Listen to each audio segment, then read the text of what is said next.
Shri Vishnu Bhise, an ex-student of Honorable Dr Vishwanath Karad, he has worked in the industrial field for over 24 years. Under the technical guidance of Honorable Dr Karad sir, he has worked on various prestigious projects of MIT. These include the MIT project at Alandi, the domes of Musical Academy, the Raj Kapoor Memorial, the Buddha Vihar at Rameshwar, the largest dome in the world at Raj Bag, and the biggest film studio in India at Raj Bag. On the 34th Foundation Day in 2016, he was also honored with the Jivan Gaurav Puraskar.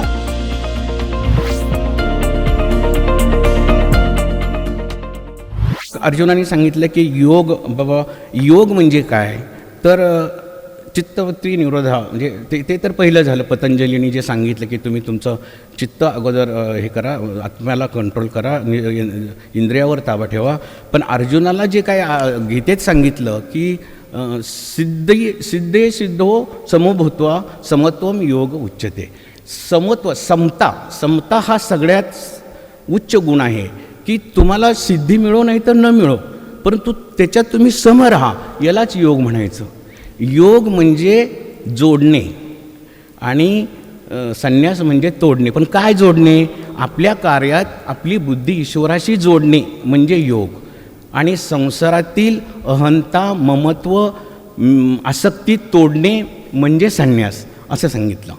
योग म्हणजे कर्मयोग, कर्म असो, ज्ञान असो, भक्ती असो, कोणत्याही कार्यामध्ये हे कार्य ईश्वराचं आहे असं समजून आपल्या प्रत्येक कार्यामध्ये परमात्म्याशी तादात्म्य पावणे, त्याच्याशी आपले बुद्धी जोडणे म्हणजे योग.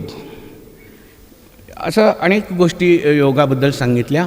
आणि मग त्याला हळूहळू स्थिर बुद्धी म्हणजे काय की कोणत्याही प्रसंगाने तुम्ही चांगल्या वाईट प्रसंगाने विचलित न होता तुमचं जे ध्येय आहे त्या देहाने चालणं हे म्हणजे स्थिर बुद्धी. म्हणजे मी थोडक्यात सांगतो, मला वेळ नाही आहे, थोडंसं कमी वेळ आहे.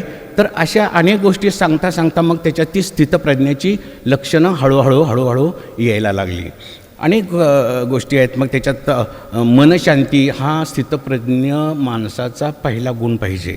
मग अर्जुनाने विचारलं की मनशांती ही मिळवणं फार अवघड आहे, कारण सगळ्यांच्यावर ठीक आहे कंट्रोल होत, पण मनावर कंट्रोल, मन फार चंचल आहे, मनावर कंट्रोल करणं फार अवघड आहे. तेव्हा त्याला काही सिद्धांत सांगितले श्रीकृष्णाने. निर्ममो निरअहंकारा सा शांतीमध्ये गच्छती. हा पहिला सिद्धांत दुसऱ्या अध्यायात सांगितला.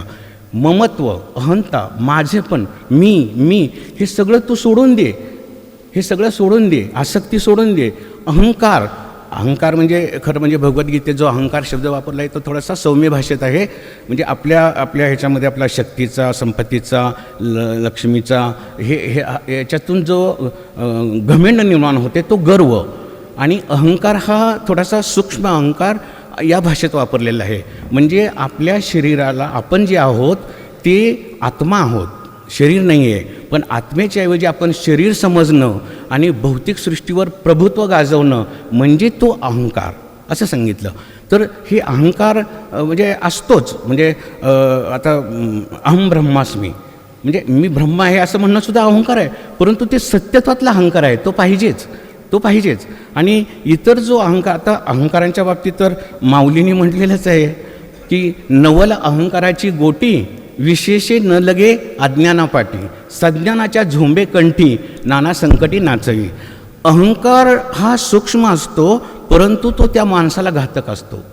आणि ज्याला गर्व असतो तो गर्वाने तो उन्मत्तपणाने वागतो, त्याला समोरच्याला त्रास होतो, परंतु ते बुमरँग करून त्याच्यावर येतं, तेव्हा त्याची म्हणजे हालत खूपच खराब होते.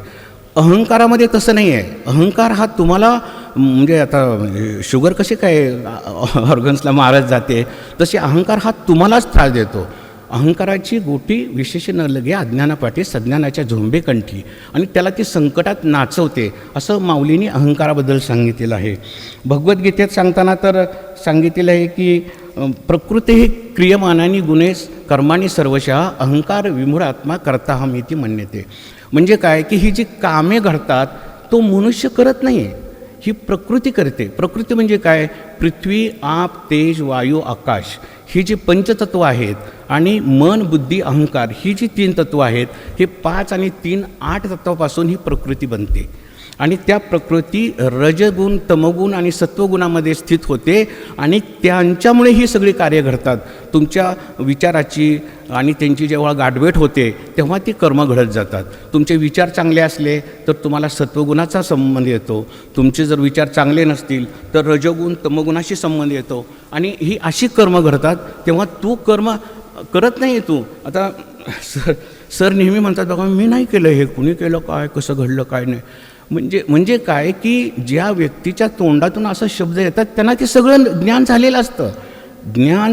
आता ज्ञानाची व्याख्या सांगताना नाही आपण इथे येत होतो की निर्ममो निरहंकारा सा शांतीमध्ये गच्छती.